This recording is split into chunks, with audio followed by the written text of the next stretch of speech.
Attention, changement d'ambiance. Ah, voilà, on est beaucoup plus dans l'ambiance déjà. Dans cette vidéo, on va voir comment reconnaître les psychopathes. Ou découvrir si vous êtes vous-même un psychopathe. Afin de vous en prémunir, pour ce faire, on va découvrir ensemble ce qui caractérise les 4 types de psychopathes qu'on va voir aujourd'hui.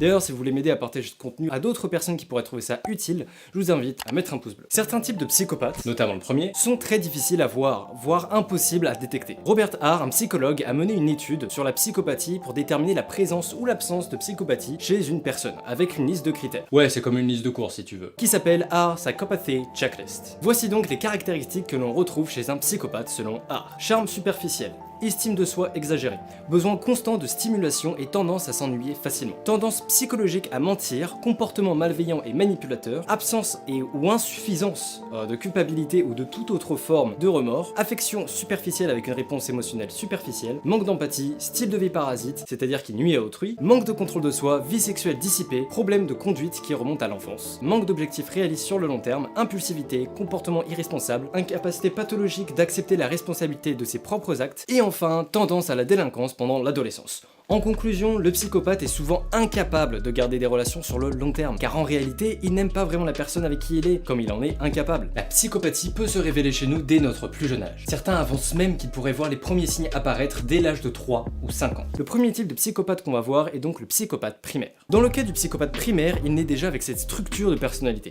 avec cette manière de gérer ses émotions. A l'inverse, d'autres types de psychopathes qu'on verra un peu plus tard se développent après avoir grandi dans un environnement dysfonctionnel et violent, conduisant ainsi à des comportements antisociaux. Donc même si le père est super attentionné avec lui lorsqu'il est encore enfant et que c'est vraiment un papa poule, il donne malgré lui naissance à un psychopathe. Et attention, il ne faut surtout pas confondre antisocial et asocial. J'aimerais le préciser, parce que parfois on entend des trucs. Être asocial, c'est ne pas aimer sociabiliser. C'est préférer rester chez soi tout seul. Car si vous dites être antisocial, bah vous êtes littéralement en train d'avouer être un psychopathe en fait. Et voici le combo de conditions qui fait un psychopathe par excellence. C'est quand vous naissez avec la prédisposition génétique qui vous empêche d'avoir de l'empathie. Et en plus, vous grandissez dans un environnement violent. Quel est son profil? Eh bien, c'est celui qu'on voit dans les films, celui qui est parfaitement conscient de ce qu'il fait et des dommages causés par ses actions. Ce ne sont ni des manifestations, ni des voix qui se manifestent dans sa tête. Il sait ce qu'il veut et il sait comment l'obtenir. Donc il n'hésite pas une seule seconde à manipuler autrui pour l'obtenir. Chez lui, mentir est un don inné. Il est capable de mentir aussi bien qu'il respire. Maintenant, j'aimerais faire un petit aparté sur la différence entre les psychopathes et les menteurs nés. Et oui, il existe un autre profil de personnes capables de mentir aussi bien qu'un psychopathe.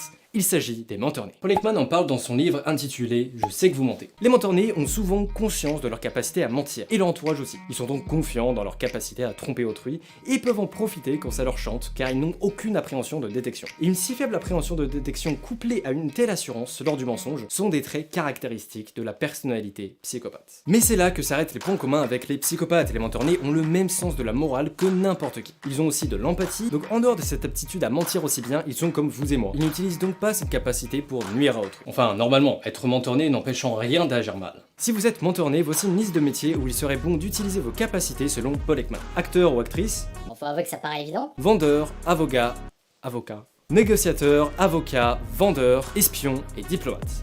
Les plus grands praticiens du mensonge et de la tromperie sont individualistes et compétitifs. Ils peinent à s'insérer dans une hiérarchie et préfèrent travailler seuls. Autre élément important les concernant, ils sont souvent convaincus de la supériorité de leurs opinions. J'ai eu le malheur de rencontrer un menteur né qui était dans la mauvaise foi, mais alors bien comme il faut. Et dans la croyance de la supériorité de ses opinions. Pour vous mettre dans le contexte, c'était le premier job TT que je faisais de ma vie, et c'était dans la restauration. Je suis paisiblement en train d'étiqueter les produits pour savoir quand on devrait les jeter, s'ils finissent par ne pas être consommés, ce qu'on m'avait dit de faire. Il vient vers moi et me dit « Tu vois pas que les autres sont dans le rush là, tu peux pas aider ?» Je réponds donc qu'on m'a demandé de faire ça en étant un peu hésitant, de manière à lui indiquer que j'ai besoin d'une confirmation pour savoir si je dois bel et bien arrêter d'étiqueter les produits pour leur venir en aide. Et comme il m'a parlé super mal, j'étais assez perturbé et un peu et très mal à l'aise en fait. Et là, il part dans les tours et devient très violent dans sa façon de parler. Il me menace même en disant que je ne sais pas ce qui m'attend et qu'ils sont clairement pas prêts de m'aider le jour où moi j'aurais besoin d'aide, un truc du genre. Et longtemps après, une fois qu'on a un moment pour en parler de ce qui s'est passé, il impose sa vision en disant que j'ai refusé de les aider et en me traitant implicitement donc d'égoïste. J'ai beau insister sur les intentions que j'avais au moment où il a explosé de colère,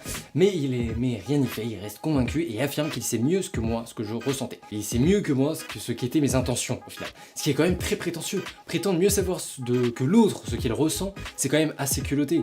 Il y a aussi un autre jour où il insistait pour dire que j'étais timide parce que j'avais pas osé demander à quelqu'un de se pousser pour que je puisse m'installer manger. Alors le mec travaille dans un restaurant, mais il s'improvise complètement psychologue. Alors que nous, ce n'était pas de la timidité, c'est juste juste clairement de la fatigue. J'étais juste fatigué, et en tant qu'amboverti, slash introverti ou extraverti selon les moments et selon les contextes, j'ai besoin d'espace, et travailler avec des gens chaque jour, ça finit forcément par me fatiguer. Donc arrivé à un certain point, je n'ai plus l'énergie de demander des choses simples. J'essaie juste d'éviter au maximum d'interagir avec les autres, surtout quand c'est au travail. Et le fait d'être silencieux et de pas beaucoup parler dans des groupes, et encore, ça dépend desquels, ça fait également partie de ma personnalité. Je suis bien plus du genre à être à l'écoute qu'à parler non-stop. C'est juste comme ça que mon cerveau opère et c'est juste comme ça que je fonctionne.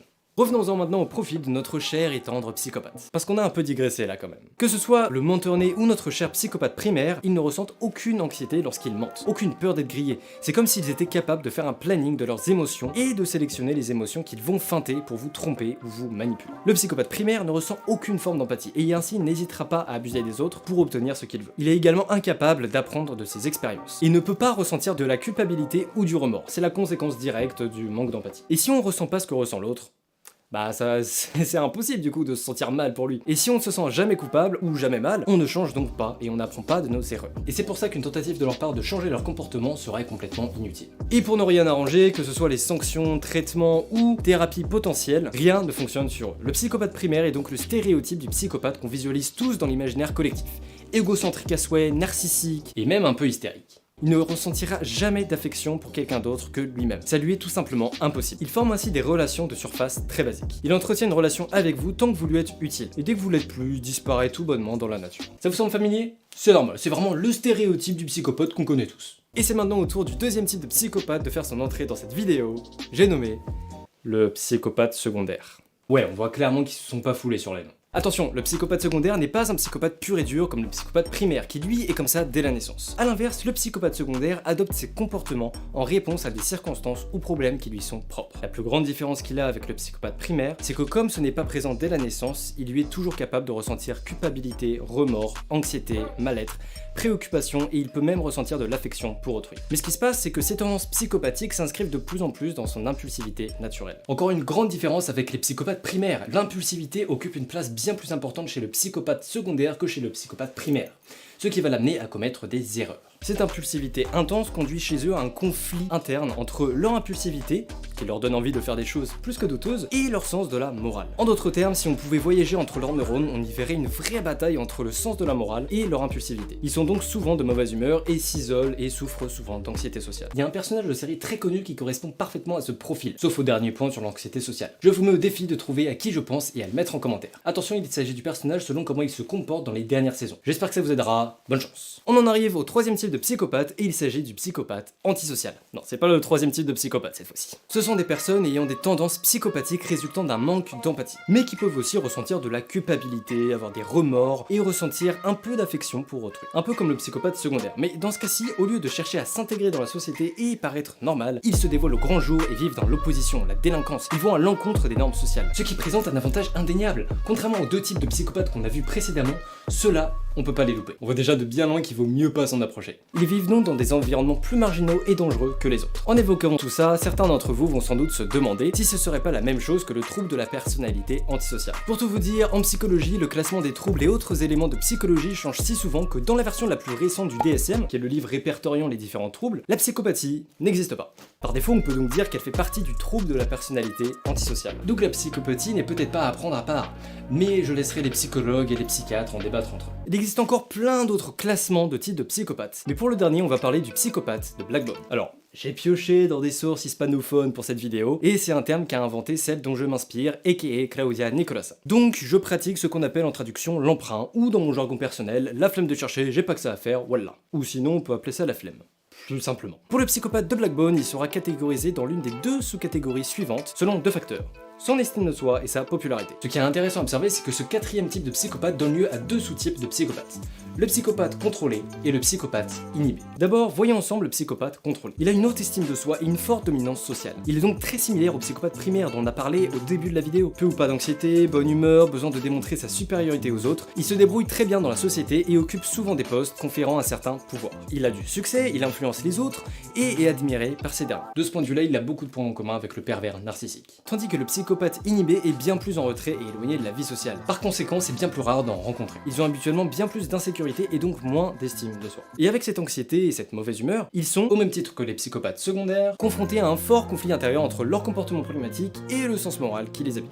Au lieu d'être dominant, ce qui caractérise plutôt le psychopathe contrôlé, le psychopathe inhibé a pour habitude d'utiliser le passif agressif à volonté. Ce que fait beaucoup Littlefinger à Varys dans la série Game of Thrones par exemple. Même si je classerai clairement pas Littlefinger dans cette catégorie, il est pas trop du genre à se demander si ce qu'il fait est bien ou mal. Au final, des personnes présentant pourtant le même trouble, à savoir ici la psychopathie, peuvent se comporter d'une manière complètement à l'opposé l'une de l'autre. Chaque psychopathe est différent. Et voilà, cette vidéo est terminée, j'espère que vous aura plu. Si c'est le cas, vous mettre un like en dessous de la vidéo pour la rendre plus visible, pour qu'un plus grand nombre de personnes puissent la voir. En attendant, moi je vous dis à samedi prochain à 18h pour la prochaine vidéo. Ciao.